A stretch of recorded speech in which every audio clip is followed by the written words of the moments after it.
The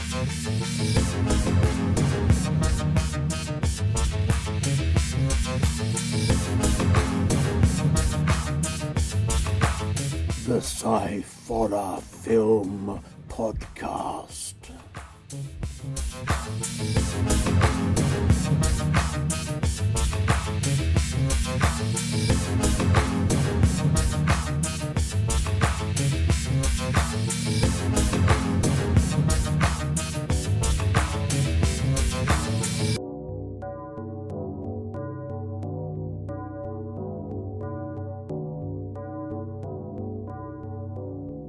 Hello and welcome to the Sci-Forror Film Podcast, and I am joined once again by my friend Chris. Hello, Chris. How you doing? I'm fine, thanks, Andy. Thank you. Good. Glad to hear it. Glad to hear it. We are doing science fiction this week. We are. In the loosest sense of the term, in one case, but we'll get onto that when we get onto it. So we've got two short films and a feature film as always, or not as always, but as normal. And the first of the first of the short films is from 2025, and it is a film called Afterworld. This is from Phase 3 Films. The writer and director is Oscar Bermudez. The cast is Monica Hart, Shekina Austria, Maria Ann Real, Alika Wright, Daniel Rodriguez. And the synopsis says, in the future, humanity has been divided as half of the population has evolved with powers beyond the understanding of the world. A new government has issued all these variants as threats, which leads to the creation of the Dark Hunters, who are tasked to hunt and capture all variants. Yeah. I don't know. I mean, there's some interesting visual and lighting effects and things like that right at the beginning. And some decent makeup effects and that, and some decent camera work. Yeah. But I don't know. The acting's pretty good, but the one thing that got me right from the outset is the fact that all of the guns in it look like they're toys. They look like they're like plastic Nerf guns or something. Yeah. Kind of takes away from the effect, really. I don't know. I didn't rate this film. I know it was an award-winning short film, and I wonder Yeah. what award it won. Because it was quite derivative in from old kind of concepts like the X-Men and Yeah. the Boys, and which was a different take. Have you ever seen The Boys? I haven't seen The Boys, no. It's fantastic. But yeah, no, it's a sort of like different take on the whole superhero thing. Very good. But anyway, yeah, it was. I didn't enjoy this. No, I think it's. I mean, the idea is good, but I'm not sure it really fulfilled its potential at all. And the other thing that got me was the fact that it kind of comes across as almost like an extra long trailer for a feature film, because they break up the action with the title so much Yes. that it's almost kind of like, am I actually watching the film yet, or is it just the introduction to the film? Yeah, that's true. It was just because it must have been quite a big cast in all. And set wise, I was like, oh, Yeah, I thought the sets were really good. I thought they used the sets that they had really well. But yeah, it just left me a bit kind of like, yeah, and so yeah, I wasn't really. It didn't do anything for me at all. Wasn't no, emotionally invested at all in it. Even it was quite just a bit wooden.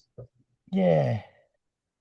the whole thing was just a bit flat. And as I say, it did look to me, it was like watching a very long trailer for a feature film.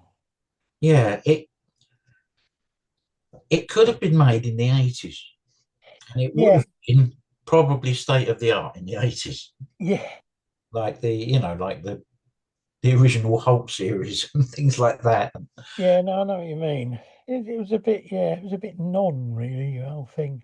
Oh, yeah. There you go. Okay, fair enough. The second of our two short films is from 2021, and this is a film called The Shift.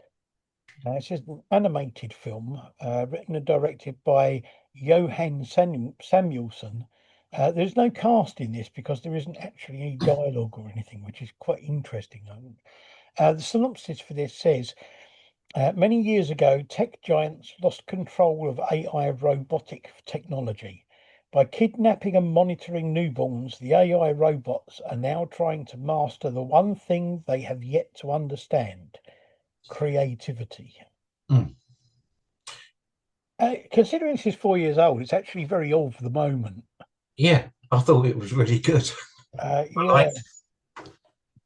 oh, yeah. Comment on possible dangers of AI, which we've seen a few times before in different things, but I thought the animation was very good.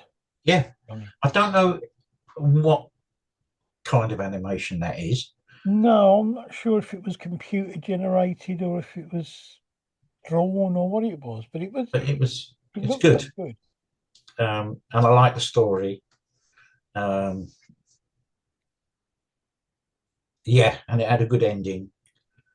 Yeah, Uh, I mean, yeah, it's it well, kind of in a short for a short film, it actually went through and resolved the story absolutely, yeah. well, which I don't know if it's easier if you're doing it from a like a graphic animation kind of thing rather than having to edit live action. But Maybe, I yeah. really liked it.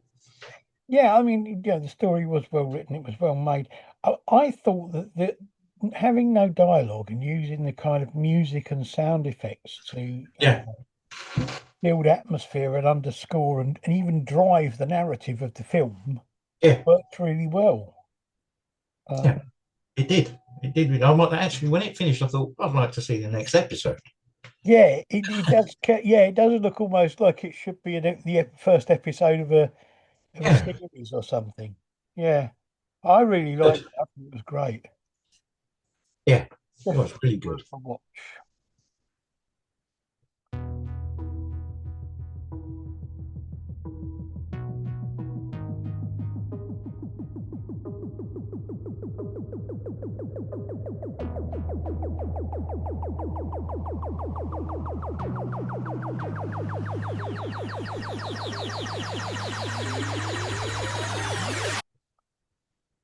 Okay. Now, What did as you I like like to to watch? do occasionally on this podcast, I like to look back at in the annals of time at the original sort of like early days of science fiction films, if you like.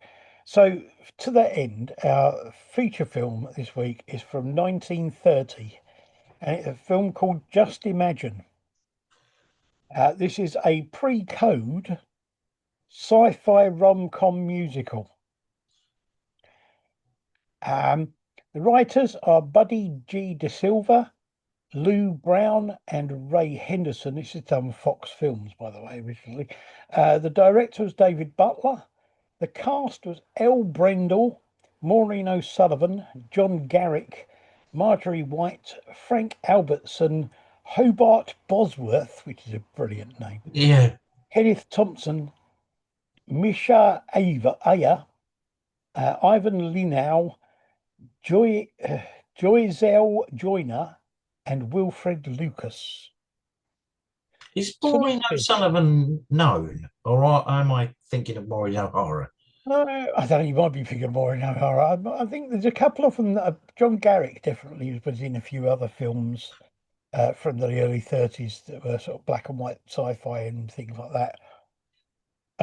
So the synopsis for this says in New York in 1980, scientists revive a man struck by lightning in 1930. They call him Single O.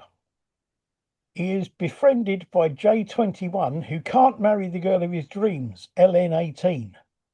J21 goes on an expedition to Mars. Single O stows away on the trip. Yeah. Yeah. Um, hmm.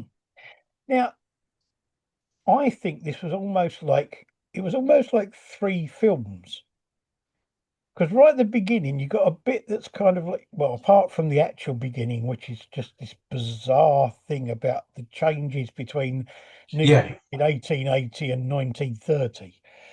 Um, but you get the first bit where when you've got elements of things like Metropolis Yes. and that sort of thing in it. Then you've got a middle section, which is kind of like a normal 1930s musical Yeah. rom-com. Yeah. And then you get the bit where they go to Mars, which is just a bit batshit crazy, to be honest. Yes. It is. So yeah, it's very odd. I like the fact that they have a thing where you've got personal aircraft instead of cars, but they still Yeah. use pen and paper correspondence. Yes. And there was well, they had hot air hand dryers. Yeah, yes. Um, Oh, it's some very interesting things. It's like the video um doorbell thing that yeah. it's in the middle of the Yes, table that's and right. lights up when somebody presses the doorbell. Yeah. And you look down into it. It was and of course they had a space age ukulele for the first piece of music. Yeah, yeah. Why do you think we're going to shape them like that? Um, like a kind of half a bean or something. But it was very, yeah. I found the music bits, but I'm not into musicals. So I But did forward through them. I think the song and dance pieces were very much of their time.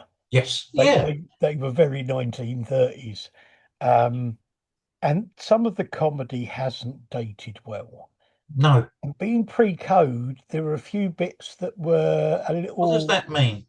well, in America, what they did was at a certain point in the 1930s, late 1930s, I think it was, the government decided that uh, things were being shown in films that were a little bit too risque, and that they wanted to stop them doing that. So they brought a code of ethics in Okay. for making films. So they couldn't show things like uh, well, it's quite interesting. Even the older women in this, the woman who comes around who's inspecting them, she's not wearing a bra, and you can see her nipples. Yeah, and the But they, one, the little blonde lady is wearing a stay out suit, yeah, and when she's just in a petticoat, and yeah. I was like, did they really do that in the Well, 30s? that's the sort of thing that they wanted to stop. They wanted to stop all of that kind of thing. So after they brought the code of ethics in, you couldn't see the bulge of a woman's nipple underneath a Okay, dress. You couldn't see more than a certain amount of bare flesh and all this kind of thing. okay, So lots of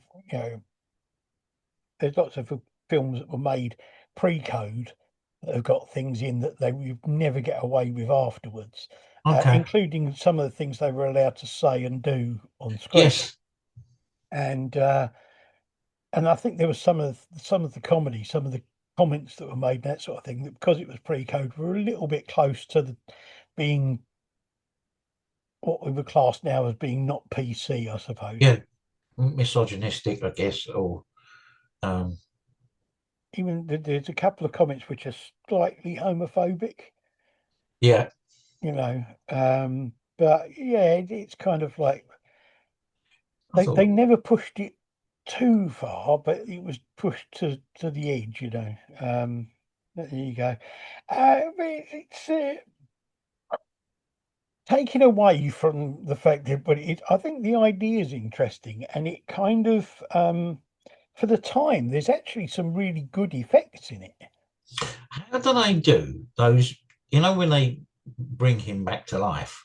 Mm, Now, machines that were in lots of science fiction films from around that time, but the ones where you've got the round rings going up and down Yeah. the probes kind of thing. I'm like, well, how did they do that? As far as I know, I mean, I don't know, but a lot of it was done with just. I know that there were some that were done with things like they would shine. They had the bits that were supposed to light up were actually reflective, and they would just shine spotlights on them so that they lit up. Okay, And then you have four spotlights in a row, and you shine one on so that it seems to move up well, that makes sense. things like that. It's Um, very effective. Oh, it was. It was very good. As I say, there were some effects on there that I thought were really good.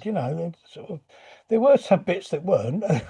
Awful things, and the actual uh, Mars when they land on Mars, it kind of looks like it reminded me of the really, really early 1912 things where they used to have cardboard sets. Yes. That, yeah, that's what it looks like.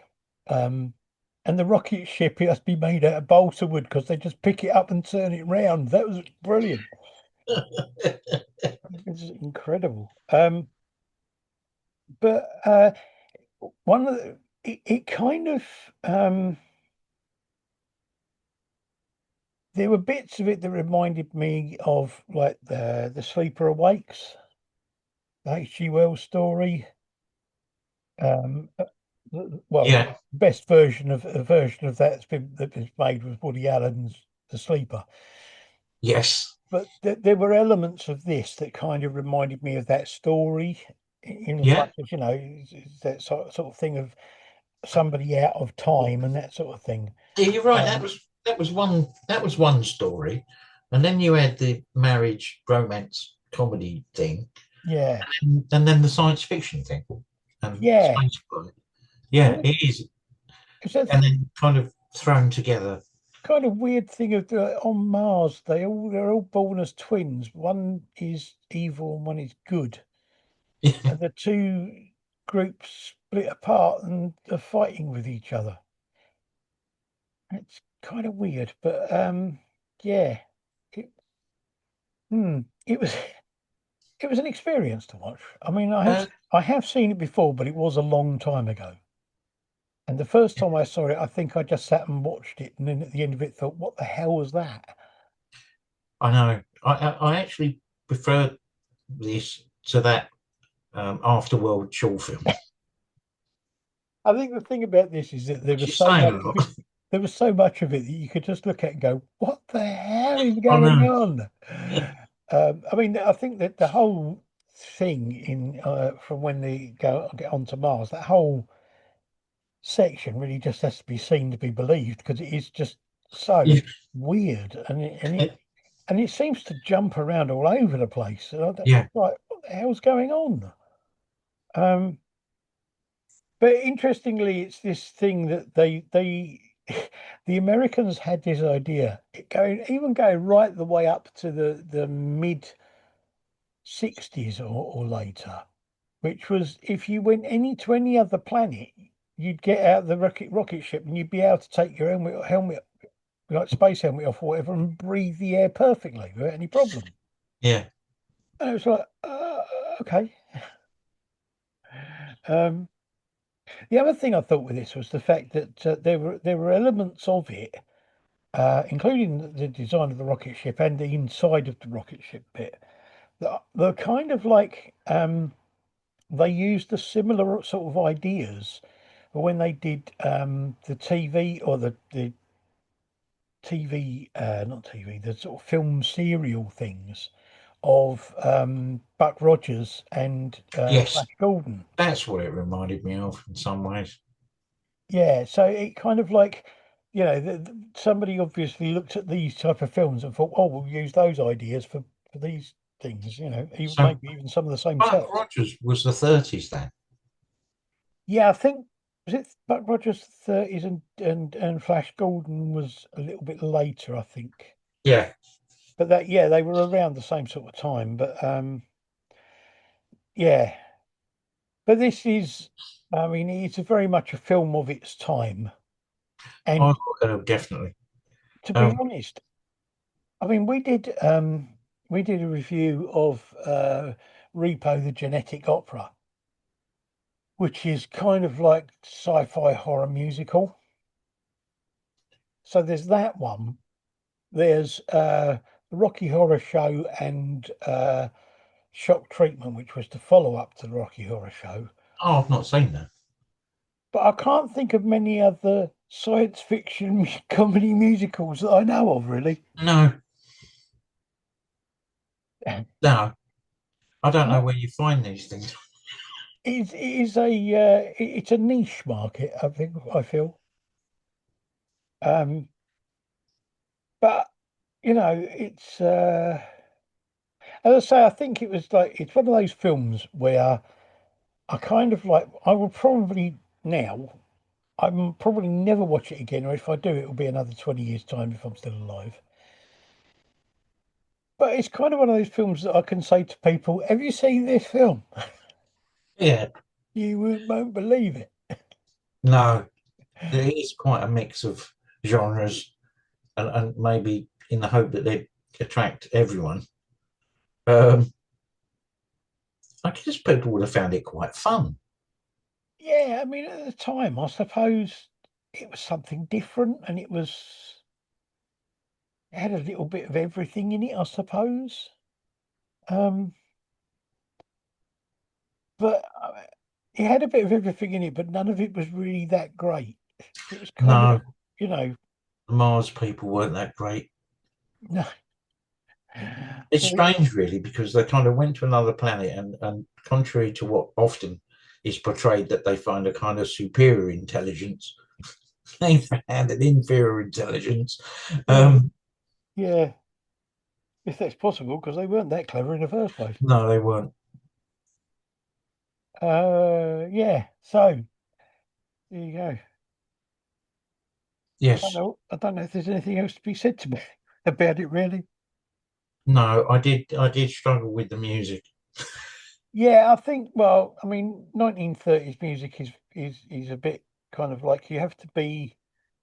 I think you have to kind of be into it, or at least be appreciative of the style of the stuff. I mean, because even that the stuff they were doing was very much like kind of it was either sort of soppy ballads or vaudeville type sort of stuff, and it had its market at the time, but it's not the sort of thing. It's the thing, musical trends and tastes change so much. I have no doubt that there are people who will watch films from the 60s and listen to musicals from the 60s and say, "God, isn't that music awful?" Yeah, Because nowadays that wouldn't just be, you'd never have a hit with a song like that. yeah, But I don't know. awesome. So there you go. There are three films. We had Afterworld, which neither of us thought was that great, to be honest. Even though it says it's an award winning. There you go. The Shift, which was both it was a good animated film, and Just Imagine, which is a film that I think you need to see to be believed, and Yeah, also I think it's just like if you don't mind having a bit of a laugh watching something really old and stupid, then it's probably not a bad film to watch. yeah, Um, it's about it, really. yeah, Okay. yeah. Thank you very much, Chris, for being on the show again. My pleasure. Thank you for asking. That's all right. You may well ask you back at some point in the future. Yeah, no problem. To everybody else out there, thank you for watching, listening, and doing what you're doing and stuff like that. And next week I will be back with horror films, and I will have a friend from America on here. Good. So until then, Okay. be whatever you'll be, and Well, always remember, never forget. Okay, bye. see ya.